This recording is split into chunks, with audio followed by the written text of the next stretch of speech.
Hey, Yishai. Hey, Kristin. Who are you? Uh, it's a big question. It truly is. Hi, I'm Yishai Horowitz. I'm the CEO, founder of Pad Climbing, and one of the founders of SLO Op climbing. I'm Kristin Horowitz, and I didn't found SLO Op, but I'm a big principal in developing it. And you'll see why. Absolutely. Watch us as we age over time. I had hair once. You're going to see it. So anyway, this is a slideshow in which we take pretty much where we were from the beginning and tell you the story about who we are and how we got to where we are so that you can relate and or walk down memory lane depending on who you are. All right, here we go. All right, screen share time, slideshows. All right. Well, the first one, I wanted to take us all the way back to the Crux. The Crux was the oops, whoa, we gotta pause it. Was the first climbing gym in San Luis Obispo, and it's where I personally learned how to climb. And I also know a number of our staff and investors and founders were working there and climbing there for a while.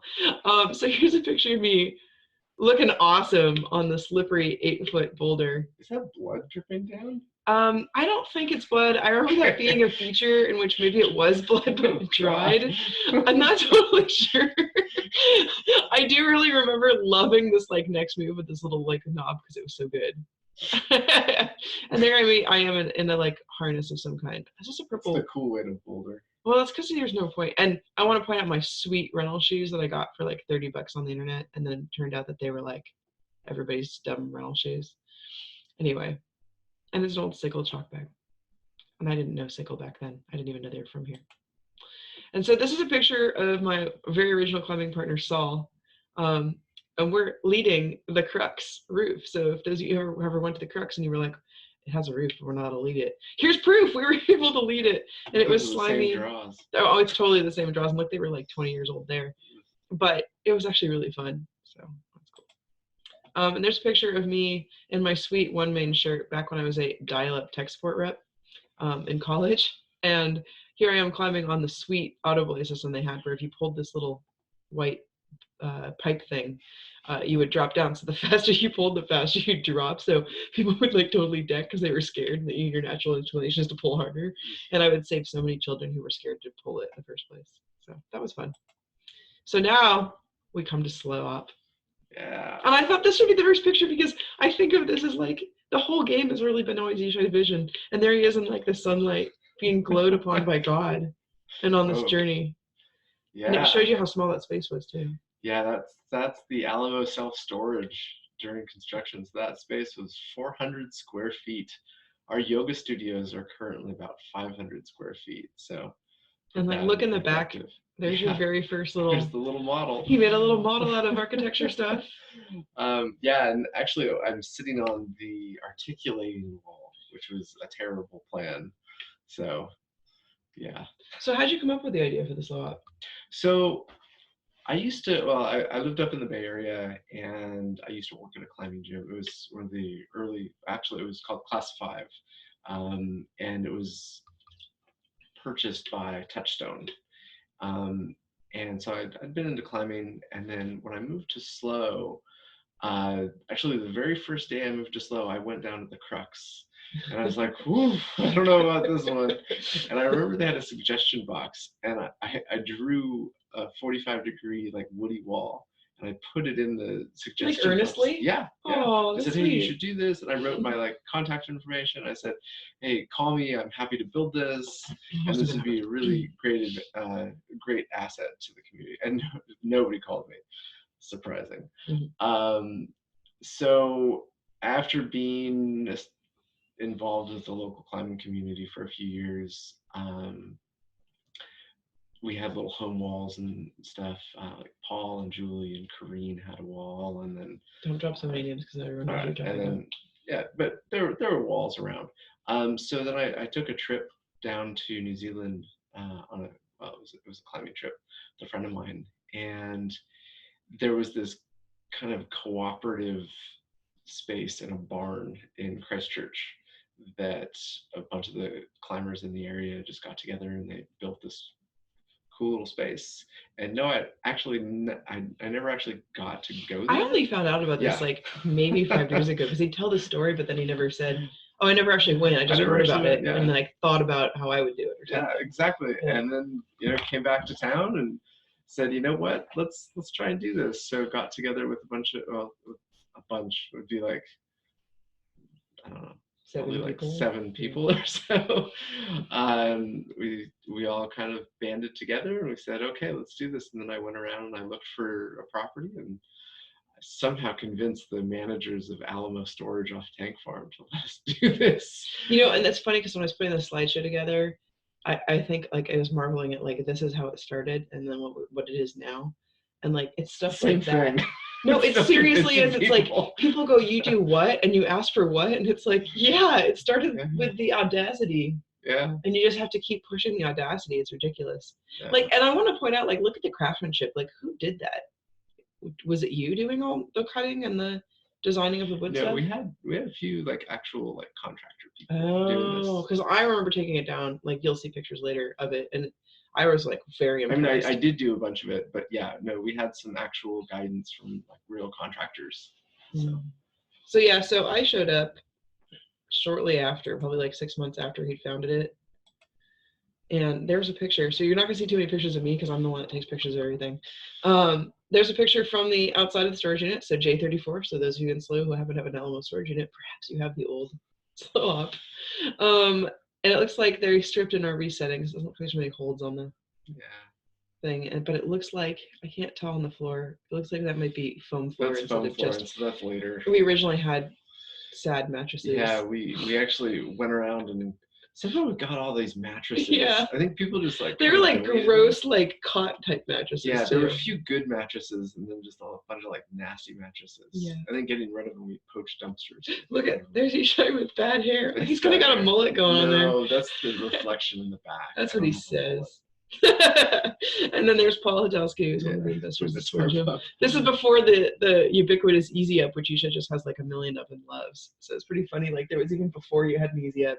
Oh, yeah. We had a tarp, and this is before a comp because they had comps, and I think this is at a comp, but I could be wrong. I don't think so. No. Anyway, so you can see in the back this. Yeah, it had to be at a comp because we pulled the chairs out and stuff because there'd usually be like seats there. Oh yeah. And there was a plastic container right here that you'd put your dues in, which was like $15 a month, and I could barely afford it. Was it that much? That was like $10. And it was like I feel like it was 15 because I strongly felt like how am I going to afford it? Really? Mm-hmm. Wow.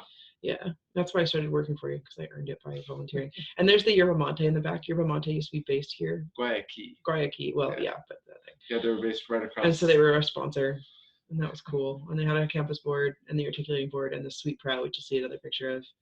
And then this, what's the story? Sickle make that? Sickle made that for us. Yeah, Sickle made it for us. Yeah. And the Sickle is based in SLO. Yeah, and so the story with that, I would go around to all the upholstery shops when we got those things, right. And I'd be like, "Hey, could I have some couch cushions?" So janky. And they'd be like, "Sure."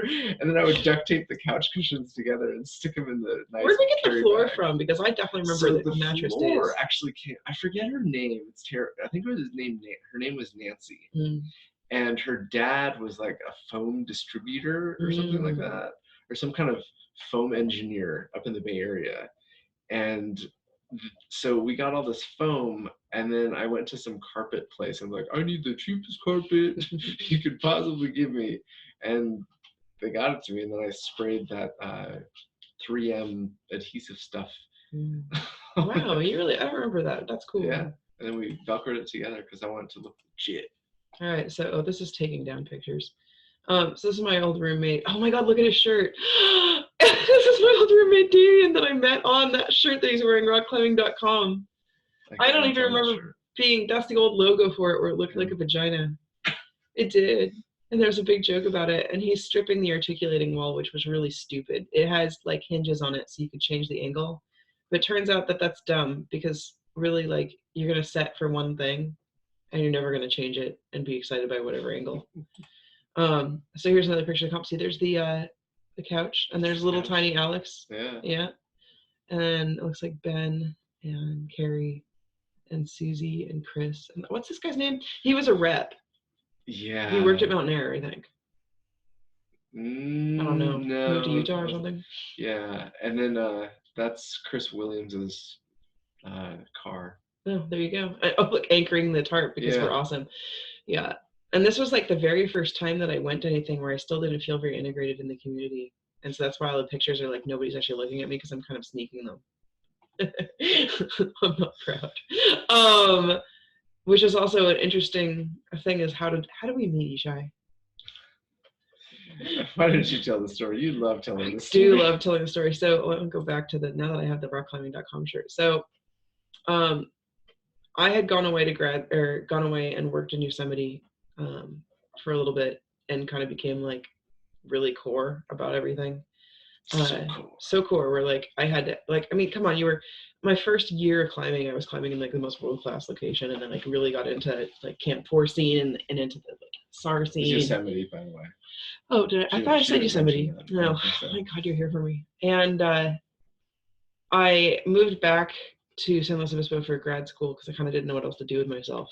And by that point, I'd kind of gotten famous for writing my trip reports on the internet. And I'm actually going to be releasing those pretty soon, so that's cool. And on rockclimbing.com. And so I moved back to SLO, and SLO actually, like, now I appreciate what we have. Because we have like a number of little crags you can go to, and like we're within driving distance of some world-class stuff and like mediocre class stuff. And we really shouldn't complain, but I complained. And I was like, there's no climbing community here. It really hurts and I'm sad. And then somebody anonymously, although I have my guesses, but whatever, showed Yishai it and then said something about like, what about the SLO Op? And I was like, oh, who wants to go to the SLO Op? And I'd seen a flyer up at the Cal Poly climbing wall, which again, I was also kind of against because it was lame. Sorry, but it was. Although I was in the posters for the women's climbing night, which just irked everybody because they all knew I didn't think it was cool. There's been 3 iterations of the Cal Poly wall. Too, yeah, it was like a basic wall. I mean, the community was cute that was there, but the climbing itself wasn't good. And so I was snooty snoot snoot. And I said something about like, well, why would I want to go to a gym and wall? I don't even like gyms and I don't like bouldering. And who wants to climb on a plywood wall? Like, my original climbing partner had built one in his like living room, and it was lame. And we went there and did it. And it was like a thing you did, but like you got old over it. So like, what was the point? And I don't remember how I phrased it, but back then I was not as nice as I am now. And I probably said something jerky because it's something to be embarrassed about, where like I made some angry people. And they showed Yishai. And Yishai called me up and was like, hi, I heard that you were talking about the SLO Op without knowing anything about it. I don't remember what he said, but it was really nice, where I was like, uh-oh, I got called out. I better go see it. So I showed up, and then the other thing about me is that I can be like, that's a stupid thing until you show it to me, and then I'm like, this is amazing! I love it! And that's pretty much what happened. I also thought he was really cute back then, but way out of my league. No. So, not anymore. Shut up. Yeah, so I thought he was really cute and way out of my league, so I filed him away in the friend zone and never even thought about it after that. But that was the story there. So yeah, so that's my roommate from rockclimbing.com. He was from Chile. And he moved up to hang out with me just because we'd gotten to know each other from that. So there's that. Okay. So then there's a picture of our score sheets, turning them in with the pack and play in the back there. So we've always been family friendly. Oh wait, I don't know why I keep getting the same pictures. And then that's Ryan Moon, who I think is like the programming director for Touchstone now. So that's cool. And then that's Rachel, but I don't remember what her last name was. And then there's me on my absolute favorite feature of any of our gyms ever. And Yishai will not repeat it. And it's on the very last day that we have the gym. And I'm trying to send the stupid problem. I'm not in this, obviously I'm wearing flip-flops, but I wanted a picture of me being angry on my favorite thing before we take it down. Doesn't look angry. Oh, like, yeah! So there I am being like, Rawr! And we're taking down the wall. Why are we taking the wall down? Well, so there were the managers that allowed me to put the wall in there in the first place moved out, and the new managers came in, and being, good managers, they saw what we were doing and they're like, oh no. So understandably they kicked us out. It was kind of weird how they did it though. They claimed that we were pooping in plastic or paper bags and setting them on fire. No, and leaving them around the facility. I'm like, What? Like, that's a good reason to kick somebody out, but that wasn't us. That was definitely not us. We were next door to a heavy metal band. Yeah, we were next to a heavy metal band, but they were pretty cool. I don't think they were doing I don't know. I feel like if you're heavy metal, you might want to rage into a paper bag. I don't think so. I think they were making it up, and I think it was some really stupid excuse. It was pretty funny too, because like when they played, the lights would dim. Yeah. Because it would draw so much power, yeah, and it was like. Yeah. It was like you knew your climbing session was done when they pull in. Oh, we're done here. Done. My favorite thing about this picture is that there's a giant hole in the wall, because obviously someone didn't touch it right. So that's Pete. He's a regular, and there's Blazer, which Blazer's been around from the beginning. I don't even remember him being at SLO Op 1, which I guess he was. We were probably pretty tight back then. But the timeline started to blend. But I found a picture of him at every single gym, and he's had a hand in building every single gym. Actually, Pete has 2 financially, so that's cool. Why is it doing that? Okay, and there's Chris Nasty climbing, looking good. Is that Nasty? That's Nasty. It is. And then there's Williams. And then, sorry it repeated. I thought I had this all planned nicely. So then everyone's taking it down. I think that's Eric. And you can see in the back how they took it down, how it's all structured nicely. And then we were like, well, what do we do with it? Well, we didn't think it was dead fully, so we loaded it up into Yishai's garage while he was off teaching at summer camp. I got home to a wonderful surprise of opening my garage door and not being able to move. Mm-hmm. And then I think of some of it, and I almost went and asked Dan if he had any pictures, but I didn't think he was the type that would. In between this getting shut down, there was another gym that we don't have photos of, which is Dan Op. And I'm sure some of that got repurposed to Dan Op. It did. All of it did. There, yeah. And the holds did. And Dan Op was like outside on a road on the way into Cal Poly, and they had like spotlights on it. And outside in the road. It was. Well, it was on the road. It was. Well, but it was on the road to Cal Poly. Like it was a main traffic area where people like. It was on Graham. It wasn't the backyard. It was like kind of frontish. No, you couldn't see it at all. You'd have to walk behind the house. Really? Yeah, there was an ADU. You obviously went more than I did. I think I went, and I didn't feel like I was integrated into the community, because like that kind of was like the strong people went. I know, but I was like not really in it yet. I was helping you admin it, but I wasn't cool. So let's admit that I'm never cool. So anyway, so that died off for a while, and Dan Op lasted for like 6 months, but Yishai does not let things sit. So he started looking for a new place, and at that point we were pretty big. So we were like, oh look, there's a picture of me taking it down. See, look, there's a photo of me. Someone took a photo of me. That's cool. So then he found E5. And I think we made t-shirts out of this exact picture with that perspective, which is pretty funny. We still have the sign that's up in our office in the SLO gym. And E5 is how big? E5 was 1,000 square feet. So we went from 400 to 1,000. So we doubled our size. And how big did we think we were going to get at first? I think we thought like maybe 150 or something. I think we started thinking we were only gonna have 50. 50? Okay. Yeah. So yeah, with this place, somehow I convinced the landlord there to allow us to rent this unit. I don't know how. I made up a little model again. I don't have pictures of any of the construction. No, that's cool. And yeah, somehow we rallied the community together, and we built that wall for about $15,000, which was significant amount of money. Yeah, and I'm really bummed, because we had articles. I think it was the first time we felt legit. I think Nathan Walton, who's a climbing photographer, took pictures and then got us. I'm really sad. I don't think I have that climbing magazine anymore. I don't think we do either, because we've kind of gotten, no offense everybody, but we're kind of famous enough that like we get articles about us all the time. So it was like, why save it? I wish I kept that. I know, now I wish, because I was looking for it. Like I don't even have pictures of it. And I mean, I could call Nathan, I guess, but I was trying to just get this done. Anyway, so we built it, and it was another wood wall. What was different? We painted it. Steel. Was it steel? Oh, it was steel. Who welded it? Louis. Louis welded that one too? And we don't have any photos of that. Yeah, so I still have all the emails between, like the correspondence between Louis and myself when we did the design. And like he told me how much steel to get and everything like that. You're right. And I remember when he came up, I opened the door for him. He's like, "Whoa, this is a pretty small space. This is like smaller than the wall I have at my house." I'm like, "Oh, okay." Whatever, Mr. Fancy Louis. So I was a little bit shocked by that. But yeah, he welded that whole thing in like 2 days. You're right, because that was like when I was still like, oh, I'm not good and I don't want to be there for it. And I went off to Bishop on my own for a while. I totally forgot about that. Yeah, and so then we used the self-tapping bolts, and it was the worst. Yeah. You had to like really. It wouldn't be bad if it wasn't the weird angles. It was like trying to get other caves. Yeah. And, So like, the issue with the construction of that, so we used angle iron, steel construction, and then attaching the plywood, we used self-tapping screws. So when we were using those, the drills that we had were just electric, like plug-in drills. Now, well, we didn't have impact wrenches, and the impact wrench is the key. Oh, is that why it sucks so hard? Yes, it's terrible. So we're also using really crappy Home Depot self-tapping screws. Yeah, instead of like. And like you can get much better Fastenal. Yeah, they're so much better. So you live and learn, right?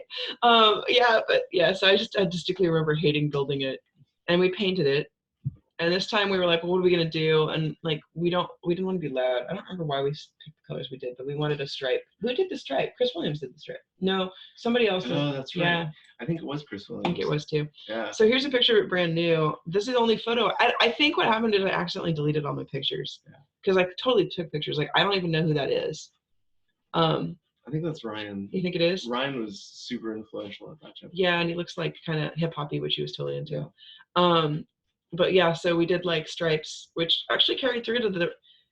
Wow, it never really occurred to me, but like this carried through to the current gyms, which is amazing. Like that's a sweet looking wall. Chris was an architect, so I guess he must have. Every time I ever do designs, I was like, oh, well, that's where it came from, and it never occurred to me. Yeah, but isn't that a great angle? It looks great. It looks like everything's big. It looks huge. It looks huge. It's not that big, but it's also like all cool. I think I had this as like the first Facebook background or website background. So there's a picture. The reason I use this crappy blurry picture is it shows the bad wall in the back. Yeah, that was a terrible wall. So one of the things that's funny is that when we talk to people and we go, oh, building gyms, blah, blah, blah, we act like we've built like 1,000 of them because while we only have SLO Op 1, 2, 3, and then we have the pad and then with the pad Santa Maria and then pad SLO, so that's 5. We actually have like 3.1, 3. So this is like SLO Op 2.0. No, it's 2.0. Yeah. And like the thing we discovered is like doing this angle where it has a stupid lip right here. See, I think it's stupid because it's stupid. And then over here, the double roof in the back. The double roof was also stupid because you basically couldn't do anything here anyway. You just always had the same move over and over. But this thing was cool, so Yishai carried that forward. So sorry it's blurry, but that was the best picture I could find of that thing. So I can't. Yeah, here's SLO Op. This is SLO 2.1 or whatever, and I think I'm in the back setting or something. Yeah, I don't know. That feature was really cool. We put a big prow in. Yeah. And that made the whole thing really fun. Yeah. So instead of being all flat and sad, we actually totally rebuilt the whole wall. Yeah. And we repainted it every few years because we liked it looking not crappy. But when it came time to expand again, we were like, "Oh, repainting it's stupid. Let's do something more permanent." We laughed about that. I mean, man, I just had a flashback to vacuuming this. It was so satisfying. Okay. So there's a picture of it during a comp. You can see like we probably have how many people in there? Like 20, but it looks like 100 because it's a lot more people. It's tiny. It looks really tall, which is cool. It was 14 feet tall. Yeah, I remember when we built this from like I'm never topping out because the other gym was short and it felt really tall, and now our gyms average out like 16 feet. So, all right, so there's my. I thought this was funny. So Carrie's another one of my main climbing partners, and she actually helped found the SLO Op part, like did the paperwork for us for the nonprofit. She did the nonprofit. That's what I'm saying. Yeah. This is so funny to me because here's me in my little handwriting with the dues box, and the dues box traveled from this gym to the next gym and lived there as long as it possibly could. And like now I would never allow this to happen. Isn't that funny? Like how your personality, you're like, I would never let a janky handmade sign on there. But I awesome. Totally, but that's like the vibe. And that's like, it's an interesting thing to watch us evolve in our expectations. But there's another angle of the cool probably the only really cool feature that we had at the gym after. I mean, this was cool too, but this was always my favorite. You don't like it. I didn't like it. It was too boring. Yeah. Oh, I want to point out, I thought this was really funny. Look at the little cutout right there so that you could get the door. Anyway, okay. So there they are at an awards ceremony with Raquel getting her prize of something or other and all the guys. And this is my favorite year. That was the Dia de Muertos shirt where it's like a sugar skull. And it was on the right day. Look, there's Mitch. Oh, he's so cute, little bear. And then look, there's our old banker. He shows up on a ton of these pictures too. Our current banker. Yeah. We thought he was our very first route setter and crew manager when we hired somebody, and then we ended up hiring him for another thing, and then he, air quote, sold out to become a banker. And I was like, well, how lame. He's not going to be, and then he's now our banker, and thank God. Yeah, he saves us every day. So here's another picture of it being crowded. Like, unfortunately, now that I've seen this picture in full screen, I'm like, sorry, Sean, because it's just like a light in the worst pose. But it shows you how crowded it got, and it got really bad, even during comps. Not only during comps. No, I mean, yeah, not only, and then look at all the people time. who can't even get in there to watch because it's just a box. But this was actually like an average day at the gym by the end. Yeah. I mean, you can see it's a comp because it's got a sheet there. But our little, there I am. I guess I think I'm scoring something. I thought I was route setting when I posted the picture, but no. And this is a friend of mine, Jeff. And I don't know what I'm laughing at, but the reason I kept the picture in there is the back. This is back when, look, we finally got a computer, and we were like, oh, it's funny, I was talking to my body today, and he's like, I can tell from your number that you're like one of the first people that signed up. I'm like, I am, proof. And then in the back, you can see there's this little. We had a rules sheet there. We did, we had the rules sheet that I don't know who made that, because I don't think that's my handwriting. I don't know. Maybe Carrie did it. I bet it's a Carrie thing. But we had our little video surveillance thing, and that clock that lived for a long time. Yeah, it went from SLO Op 1, 2, and then finally 3. From my parents' house. Gross! They have it in their house. Yeah. So okay. Anyway, so this little metal bar thing was our solution to how do we know if people are members? Because this is the first time when we got so big, we were like, great, what are we gonna do? And like it got so busy that we were like, should we shut it down so new people can't come? What do we? So we decided that we were like gonna get a fancy software system instead of just kind of like hand doing it and giving people codes and hoping they're members. And we got like little laminated cards with your picture on it, and it said like member and who you were, so you could like look at it real quick and see if anyone was legit. And that's where the self-policing came from. Yeah. And it was really funny because when we had our volunteers who like would help take people's payment, and we had the meeting and we're like, okay, now there's software and you have to do a little bit more. Like 3 of the guys were like, nope, peace out, we're done. And I was like, oh, that's rude. Like in the middle of like a meeting with 20 people, I'm like, way to kill morale, man. Said like, I'm not interested in working.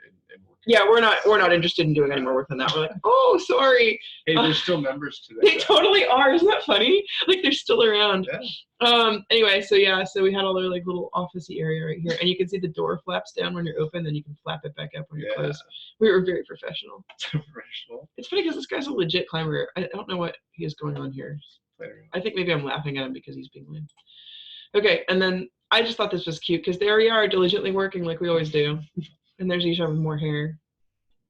And look, I even have a sugar skull tank top. I mean, I really went for the theme. And then I thought this was funny. Oh, man, he looks so dumb there. So this was, I think, the first time that we had a. Is that Chris? No, that's Jason. This is one of the first times that we had a comp that was sanctioned. And so believe it or not, we had USA Climbing sanctioned comps. And this wasn't CCS, this was an actual ABS comp. We can't get ABS comps we now. We can't get them now, they won't let them out. We had a 1,000 square foot warehouse, and the prize, or they said the prizes that they sent were We're just dumb flat ribbons. Still what they sent, by the way. Yeah. Are these little flat ribbons that just say personalized. And we didn't hand them out because we actually got really cool presents. Yeah. We got great prizes. We would get like crash pad and like shoes, ropes and like really cool stuff because I would hustle with sponsors. But yeah, so then we go out partying. We put the ribbons on like we're winners. And like the best part about this, what I thought about this picture is like now when we put on comps, we're just like, I'm done, goodbye. And like, can you imagine, like, because they were small and they were easy? No, I would totally do that. You know why? What? It's the kids. We have to get back to the kids. No, we still were pretty done by when we had big comps. I would totally go out and party afterwards. Absolutely. 100%. I feel like we were too energetic to be drained. No. Oh, that makes me feel 100%. Stupid kids. Okay, sorry kids if you see this. Okay. Anyway, so I thought, and then I had to include this picture because at this point, and it actually comes back because we were telling the story about all this stuff. So at this time, I was, like I told you, I got famous on the internet. Well, they actually hired me to go around to Outdoor Retailer and like report on gear. And so there I am at Outdoor Retailer drinking my after hours beer that they would all hand out at like 4 o'clock, which was great. See, I got my in Utah.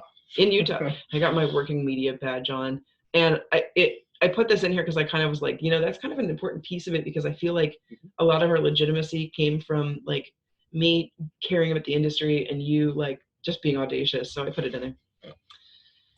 And then this picture is from the first time that we destroyed a gym and built a gym at the same time. And I was funny because I was thinking about this, like with the coronavirus pandemic thing, like why am I so used to having to deal with these weird down periods and like why I'm not? Oh, right, we've done it twice. Oh, okay. You look like you just got out of a coal mine. Yeah, this is from, well, this is from when we were doing, I was either tearing it down with the oxyacetylene torch and melting them all down and just burning the crap out of myself and not caring.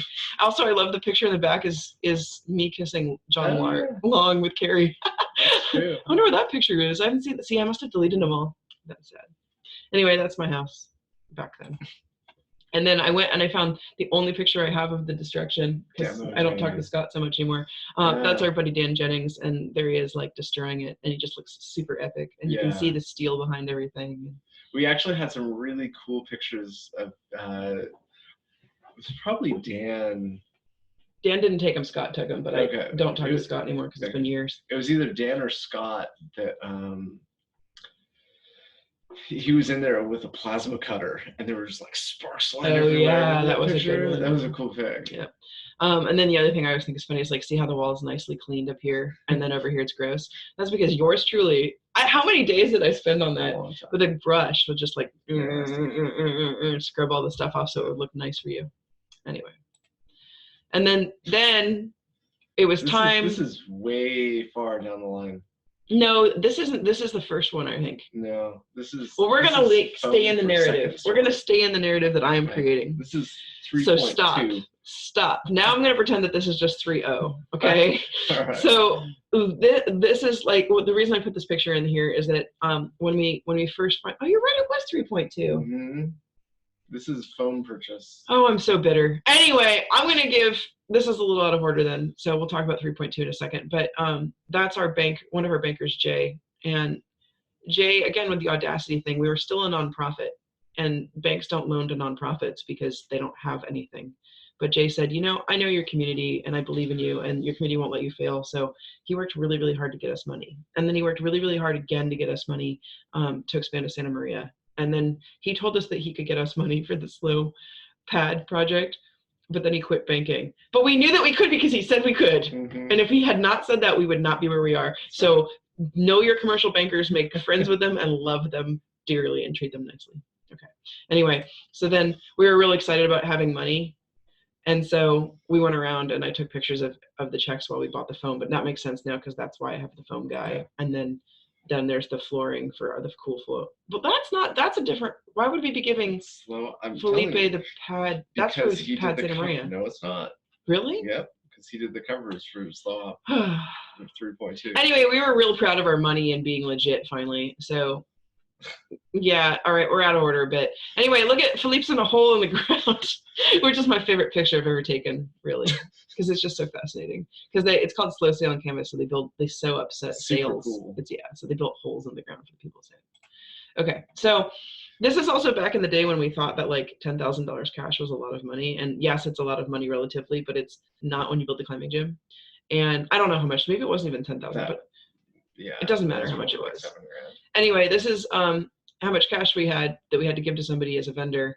And I was like, wow, look at me with my $100 bills. I'm going to do that thing that you see on TV and throw them in the air. Guess what? Don't say specifics. Okay. I was going to say, this is to pay the first fabricator to come in and build up the walls. Yeah. And so what do you call it?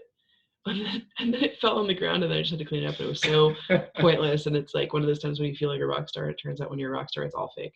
So just so you know, if you want to throw money in the air, it's not worth it. A true rock star is somebody that can throw it up in the air and then not have to pick it up.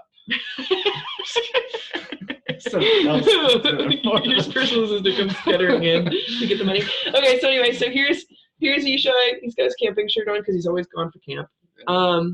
And there's Louis-Henderson, and he's in for the second SLO build because we liked him last time, and he said, yeah, I can do this. And so he came in. There's Yishai's little model that he did.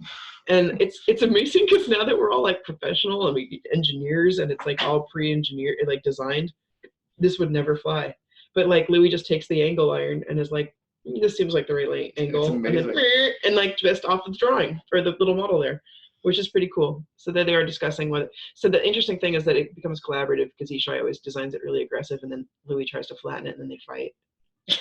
So yeah, so that's what it looks like in the picture. This thing actually ended up cooler, I think, than even the model. It definitely got cooler. Yeah. So there's that thing I was talking about. So here it is, all framed up, and they're starting to get some plywood on it. Like when that was built, oh, that was a beautiful feature. It's funny, when we rented this building, I was really stressed out because now how big is this building? It's 4,000 square feet. And what made us? Oh, you know what? I meant to talk about why we moved. Why did we move? So a few reasons. The space that we were in, 1,000 square feet, the E5, we ended up with about 300 members, which was an amazing amount. And we had known that it was busy and everything like that. And we were actually out at a St. Patty's Day party. And no, it was at a bar. A bar, sorry. And it's actually where Luna Red is now. Yeah, but too much detail for people who don't know anything. So we overheard this conversation, and these people were like, "Oh, I don't go to SLO Op anymore. It's way too crowded. It's dangerous." And that was kind of our little like wake up moment. We're like, "Oh," and so when we have those moments, that's when Yishai likes to. That's true. It always is. It's never like planned out with us. It's always kind of reaction, like, "Oh, there's an opportunity. We got to do." Yeah, yeah. It's kind of reactive. Mm-hmm. We're always reactive. So that was kind of what started the serious wheels turning for something bigger. I think I've always wanted something bigger than what I've had. Well, I mean, like, yeah, that's gonna be taken out of context. Anyways, no, I mean, it's just, you know, aspiring to something more and bigger. And at what point did we start looking to do pods all over? That was that at that point, or was that before? That was before that. Yeah. So there was the previous thing where a cousin of mine actually was saying, "Hey, you guys should do pods of these. This would be great. Like it's low entry, you know, low barrier to entry, and the revenue's great on it. And this is such a cool idea in the community, blah blah blah." And so we kind of pursued that a little bit, but then we decided that wasn't really the right thing for us. Yeah. And then we also looked at Santa Barbara at that point, and we actually got shown the space that the Santa Barbara Rock Gym is currently in, and we said no thank you. Yeah, we didn't get fit right. Yeah, if we were going to do it, it needed to be like taller and bigger and everything. Yeah. Anyway, so we basically were like, great, we're going to get, it was 300 people, what do we do? At that point we were still working for free, and there are shirts out there that say SLO Op sucks, don't try it.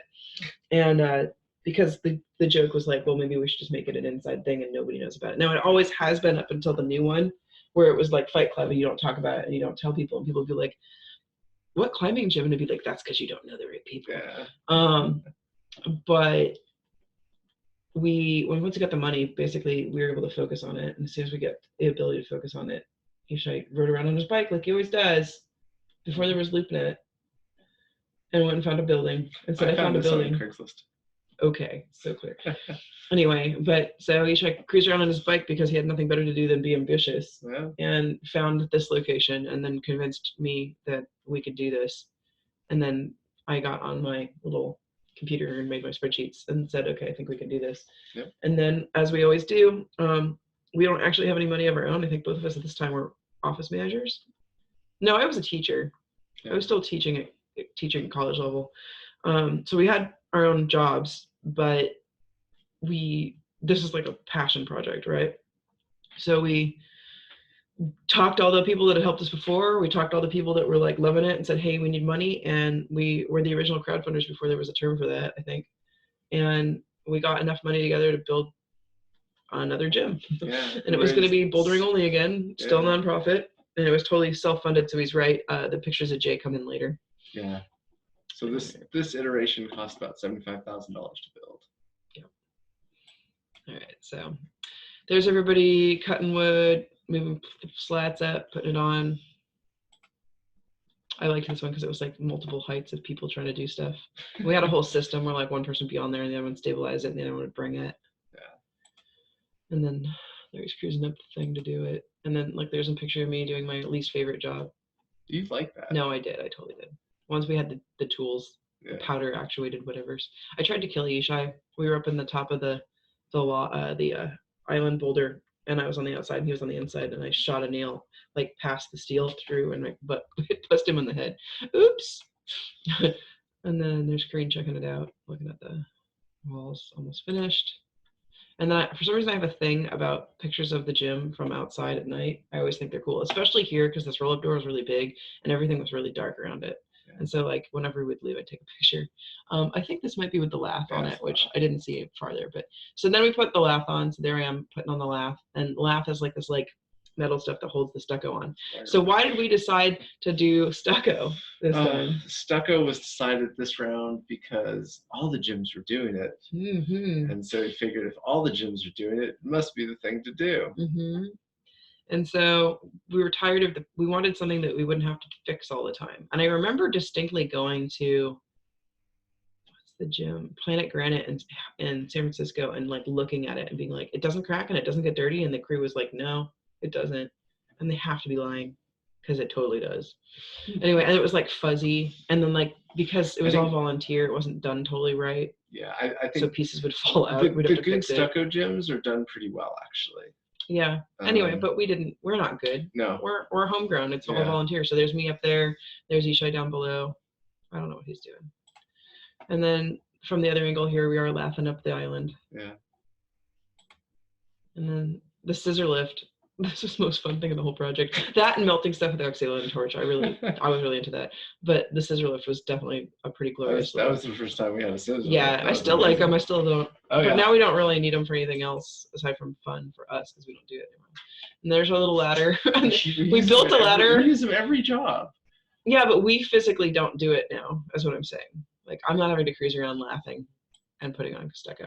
And here's a picture of us looking derpy at I was gonna say it's 2 o'clock in the morning, but there's light out. Yeah. We would come home after, I was teaching, it was summer school, so I was teaching like concentrated blocks, and I think were you working at bouldering.com? What were you doing? Oh, maybe I was. I think you were. Yeah. So we both had real jobs, and we would get off at like 2 or 3, and then we would just go to the gym, and we would like work until 2 o'clock in the morning, and then like get a pizza, and then go. And like, this is sort of probably why we ended up getting together, because it was like, what's the point? Anyway, so there's our pallets of concrete and admix stuff. And interestingly, even though there are no photos of me that I could find, this was my job. Apparently I was like meant to haul concrete and mix it. So there you are, getting some of the stuff out, I think. Next. Oh. And then I had to put this in here. I will always think of this as our song. Just stripes of drying concrete, because Yishai and I got together at the gym like once it was all dried out. Like we went back after we went to another OR show for the adventure race stuff that we did, and I was just like, I'm done here, like this is stupid, I'm moving. And I guess Yishai finally figured out that we were cool and made a move on me, and here we are now. So, and it was like at this stage, which was pretty funny. After second coat. It was like at this stage. I said in the beginning it was all concreted, and I think this is Josh Blacksmith, but I can't totally tell because of the face. Showing you how much it sucks to do stucco upside down. It hurts because you have to like. It's not good. Hawk and trowel is a rough way to do it. I think that's Casper. Looks like it. And then I don't know, and it got so nasty down here because we would just drop it everywhere. And I think another problem was that we would drop it and then we'd take it off the ground while it was drying. Yeah, it's and put it back up. And it's like you're not supposed to do it. We didn't know that, so it's a volunteer. So, oops. And then there's Evan, who like rolling on this thing. Okay, so then I fly off for a long planned trip to go see my high school girlfriends in Canada. So there I am, walking like an Egyptian or something on the top of a peak. And I have sent instructions with Yishai, Lou's gonna come help us learn how to paint it. And I've sent instructions for what I want the gym to look like. And it's gonna have like this color and this color, and they're gonna have separate color schemes, but it's gonna look really good. And I've really thought about it. And I come back and it looks like that. And I'm this is why I'm very resilient and not like stuck on how things happen, because life is life. But man, I think I was righteously pissed. You're mad. Because you guys did not pay attention to me. No. And then the other thing that bothers me about this is that like a couple weeks later, one of the Hangar 18 gyms had the same paint because Lou was just going around doing it, and I really wanted us to be distinct and not trendy. But anyway, so we have this paint job. And this thing looks awesome. The other thing that's cool is this is the first time we've ever seen a design like that. And then they started to pop up everywhere. And so it makes me feel warm and fuzzy that our dumb little gym got copied by bigger gyms. So, and then there's the cool prow thingy with the dumb black stripes. And then, is that Evan looking at it again? And oh, I forgot to rotate it. But there's, you can tilt your head. And that's our friend Austin. Again, we have to go down to the store to get foam. With cash. To LA. Yeah, we went. He drove with me with a giant truck because I hadn't experienced driving a giant truck before.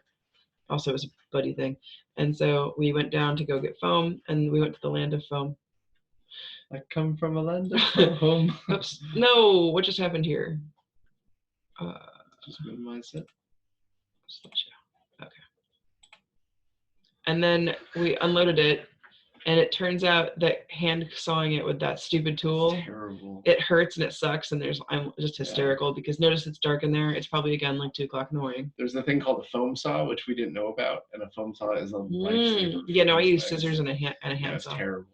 And so there it is, all laid out mostly. I think we might have actually just used chunks of crap and stuffed it on there toward the end. The sad part is that, oh, maybe this also might be why I'm hysterical. We didn't order enough foam. And this little section here, when we opened, we couldn't have it, and my dad lent me money. Yeah. So yeah, here it is carpeted with the little hole. Man, that was, so again, talking about resilience, well, that didn't work, plan B. And there's a picture, the best part was that the foam was so curled that we had to like manhandle it and roll it out physically because there weren't enough people to help. Yeah. So it was like me and Evan and 2 other people, I think, and we all was there? I don't think so. I just think remember you not being, this was like a night thing, and it was like 4 of us, and it was not you. And then, yeah, because it was Toji and Sam, and it was so soft, and it felt like puppies. And so we spent a lot of time just like, oh, it's so nice. That stuff is like the softest stuff for a month, and then it's not soft. Yeah. And then they started putting the T-nuts in because the concrete was done. Oh, and there's Toji just killing it at the T-nuts with his little angry face. Well, the T-nuts would have come before paint. Okay, well, whatever, I didn't know. So there's what it looks like behind there. So now it's all laid out, and that's what the gym looks like.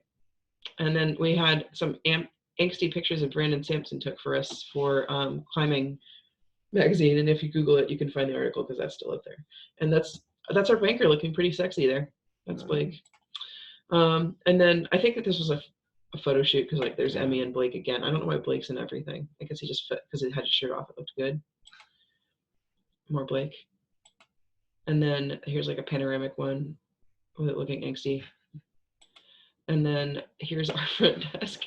The first iteration of our front desk where you come in, you check in, and you do your thing, and we have our rental shoes back here, and there's only a few, whereas now we have an army of them. Well, actually, that computer right there was the computer that operated the scanner. Oh, I know. And that computer ran the music as well.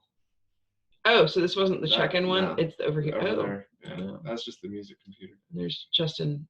Electrical. We had a lot of people doing electrical stuff for us up there. He's actually tilted wrong because that's the roll-up door. Yeah. That's an impressive angle. That's a sketchy picture. Oh yeah, I know. I have a couple of them in here because like when you're a volunteer, OSHA doesn't count. Sure. Okay, there's the real front desk entry originally, looking ghetto, and these little tape here for the bolts that are sticking up out of the ground for when we put the wood in. I don't know why they're over here. That's interesting. Yeah, I don't know. Anyway, and then there's our sad futon and our sad chairs. And like, this is how we went. And there's the no smoking sign. Or it finally broke. Look at iPod. Yeah. Yeah. And then there's us looking boss when we'd first gotten together. I don't know what my hair is doing there. It's not like there's more Blake. See, it's like Blake everywhere. And then they were like, get up on the top. So some more angsty pictures up there. And then there we are like being spies. Oh gosh. And then there's Yishai climbing. Yeah, we had no hold. And look, more Blake. Yeah. We didn't have any holds yet. And there's what the outside looked like. We got professional signs. Hey, we don't even have this at the SLO gym because I DIY'd it. And then our friend Blazer, who you saw before, made that for us. And we still have that too. It's all sad now though. And there's our door scanner that's really big. That's big. And this field where there'd be cows in our driveway. Sometimes they come in. Yeah, it's pretty exciting. And there's Blazer again, checking people in. There's that box. There's the box. It stayed there. And this back here is bouldering.com. So when we were talking about how there's multiple expansions, when we first started it, we only had like main warehouse. Oh yeah, and then there's my favorite part, which is all this brand new foam had holes in it. Yeah. Which again, resiliency. Oh crap! Well, that's not working out. Well, gonna have to fix it. Cool. So there's like an overview of what it looks like opening. There's Blake again. I don't know why he's the model for it. And this is at a comp because I can tell from the paper. Plus, it's also super busy. Although it started to get like this toward the end of our gym. Yeah, I was busy like that. More angsty photos. Blake's not starring in that one, but he is in it. Okay, so the original iteration of the gym had a big old wall up here, and bouldering.com had the office space and all that, and then they stored things in here and kept us out with a locked door and a hallway. But then he was like, you know what, I don't need that much space. And I think he took a storage area at the next unit over, so we made it into a sexy pony wall, and we moved workout equipment into it. We got workout. Yeah, that's right. And we like got this from some guy in a mansion. That was cool. I remember that. No, we got the cross cable, or the cable cross from Mike D's dad. Was it his dad? Yeah. Wow, I thought it was some random guy in a mansion. The like janky crap weight machine we got. And then you'll see in a minute where I'm taking this picture from is the training perch. And then one of the things I found when I was going through the pictures is that eventually, then we got rid of this and moved all this stuff in here. And then what did this become? Became a new wall. I became a new wall. And then we were like, that's not enough. So we made a tall wall at the end where it was mostly vertical. Yeah. But there's almost no pictures of that I can. I mean, like if I went back and looked at our personal pictures, I'm sure I could find some, but there weren't any like. There. Yeah, we don't know how to slap with them. Yeah. It's in there. Yeah. And then so here's the training perch thing that Yishai is still really into perches. I think he's finally realized perches are dumb. Oh, guess not. The perches spawn mezzanines. Thank you. Okay, that's fair. But yeah, he always was like, it's a DJ perch for the times that we don't DJ. And then this thing was for a comp that we had at Pine Mountain, and so I painted it up. Yep, so I painted it up. And then here's a cute little picture of the SLO Op 3 team. We had holiday party and like went to Home Depot and bought the plants and then returned them when we were done with them for festivity, and had like a photo shoot and stuff. It was fun.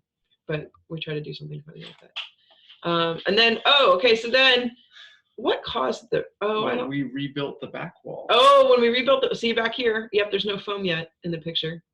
We rebuilt the back wall, and this time I knew the orange was going to start showing through, and I was like, well, what's going to work? And I guess we have to do the drippy stuff now because that's what we have. But I knew we had the blue floor, so I thought, well, like instead of trying to make it look like rock, let's make it look like it's an iceberg. So that's kind of what I was going for. But I also knew it would weather, like see how it's showing through there. I knew it would weather so it would look like Medlicott Dome. So I was kind of going for that because I knew that it wouldn't look good eventually. And then we had our friend at Crux Construction build us a finger and fist crack. And you could like articulate it. So you would do it and it would make it go change angles depending on how far you wanted it to go. And now I guess that lives at Burkhardt's studio. And here's our workout area. It's looking lovely. We have a window through here. Eventually this window became a photo box from Burkhardt, which is now at the new gym. And there's the new entry. Look, we're looking super pro now. Woohoo. Hey, look at, I have a real sign. Yeah. We have this professional sign back here. I remember when we got this, we were like, whoa now. Yeah. We learned not to have shelves because people put crap on them. Yep.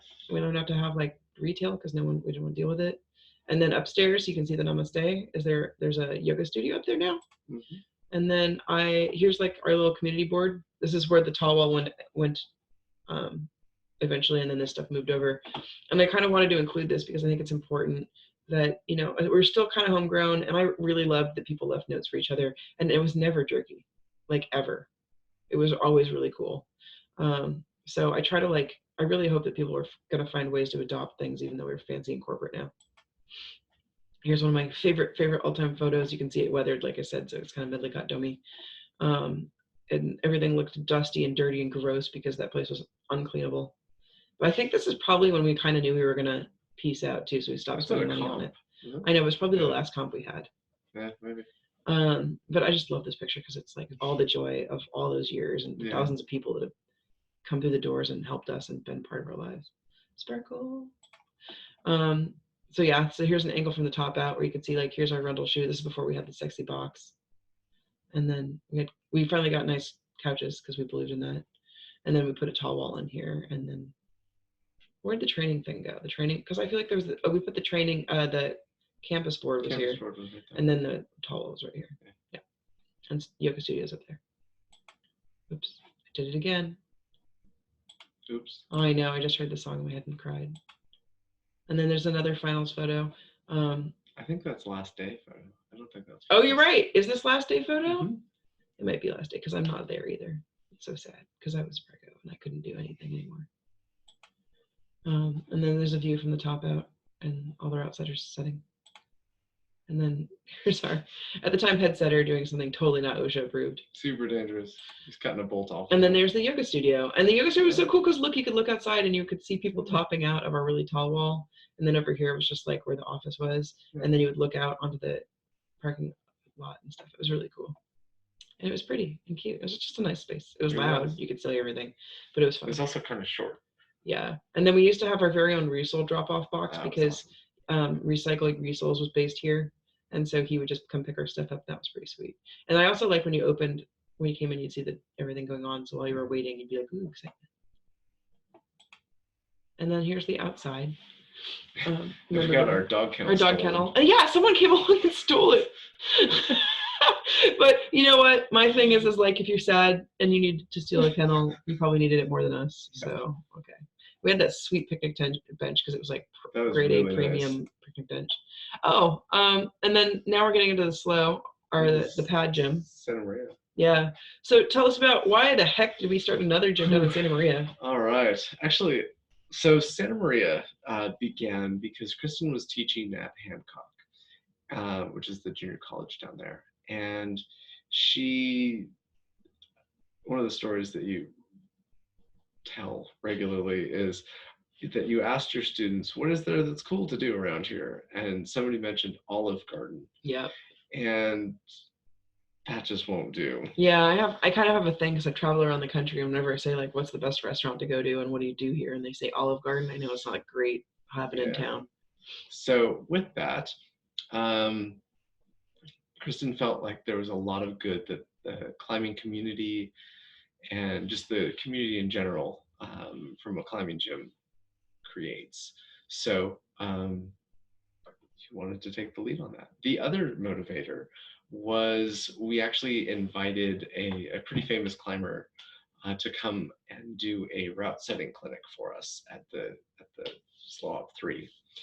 And we were out to dinner with him his final night here, and he was saying, you know, if you guys weren't such cool people, I would totally tell the next kid with $5 million to come and start like a big climbing gym here, like a modern climbing gym. And when I hear that, I go, yeah, because this area is right for that. Yeah. And so we kind of got anxious about that, and we wanted to mark our territory. That's what I called it. So the idea was to open a gym in Santa Maria and then have that gym fund a bigger facility in SLO. And also kind of like stake the claim of the Central Coast. Like originally all the way back when we were like, how old were we?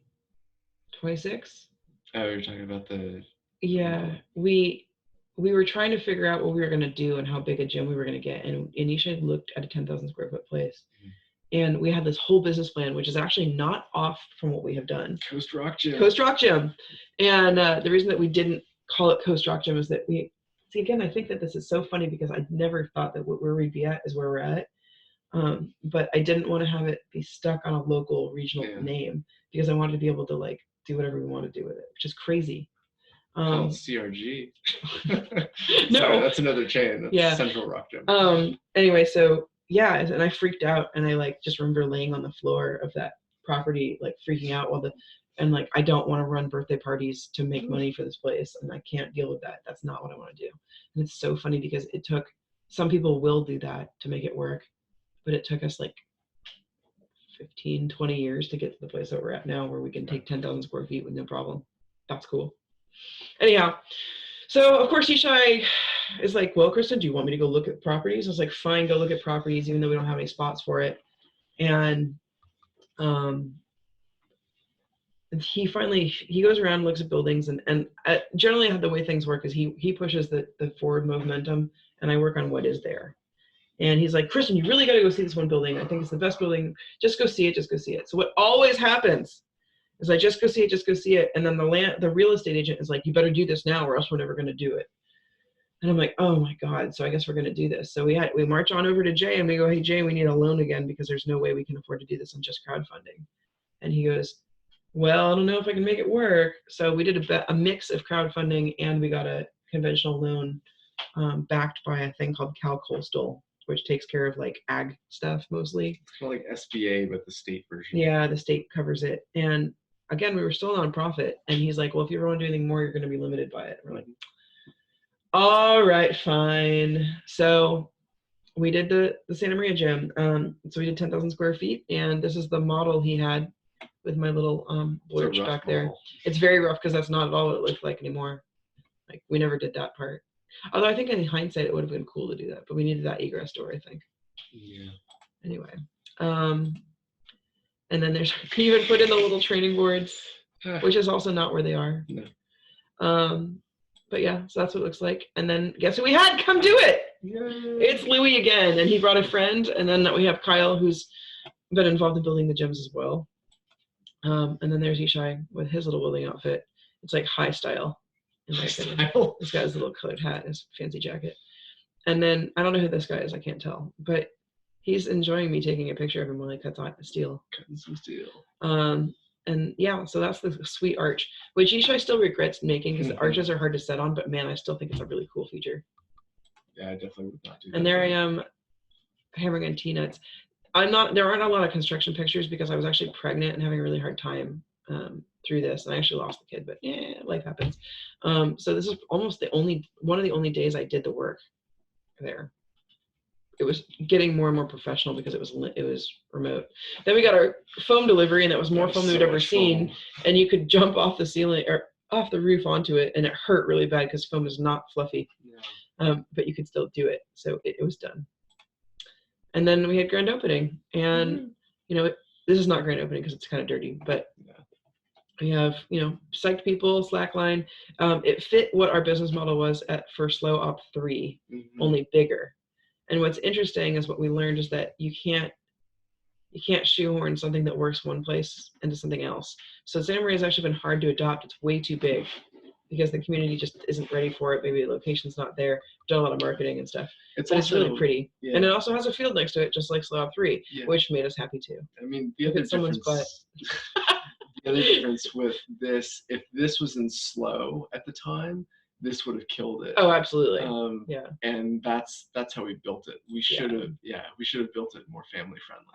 But we still had volunteers doing stuff. So like this is one of our route setters' moms who came in to help for a grand opening and built the cabinets, but the cabinets are now sexy instead of homemade. So basically every time we have an iteration of it, we just go bigger. Like this is a fancy CrossFit rack. We have the vinyl floors because just like at the other gym, this is like what was supposed to be cool and hip, but it also sucks. So we went back to carpet for the next gym. And then there's our spray board, and we have some Ninja Warrior stuff because that community likes that stuff more, like the pegboards, and little artist stuff by our crew. And I think this may be the last picture. Yeah. Because I didn't want to share what we currently have. I just wanted to kind of show you where we came from, because if you're seeing this, you know what we currently have. So crazy. Fancy pants. But we went from nothing, and I think it's fancy. I put my pinky up. That's expensive. But yeah, we came from nothing, and we got there by borrowing and asking and being audacious. But also, like, when I was looking at the pictures, it was crazy how, like, we totally were going to do this. I just had no idea. It's also, I mean, really the community has stepped up so much and really believed in us throughout this whole thing. And I mean, it's all about the community. I mean, no matter where the gym is, no matter how big or small it is, it's that is the foundation. I agree. And like, I think that is something that needs to stay forever, and everybody knows. And I think the further we get away from those all volunteer communities, the scary it can be for me, and I think everybody. because it starts to feel like it's a service that we're providing rather than a community that we're providing. But I think I always get comments from people who have come up with us that are like, our crew are even better than they were. Our vibe is even better than it was. So I hope that we're able to maintain that. And I hope that, you know, if you're a staff person who see this, or, you know, a potential investor or a member, and you see something that's like kind of homegrown, adopt it, because that stuff can't be done from the corporate level. That has to be done from like the love level of your home gym. So anyway, I hope you enjoyed our little tour. And we'll see you later, and maybe many more tours to come.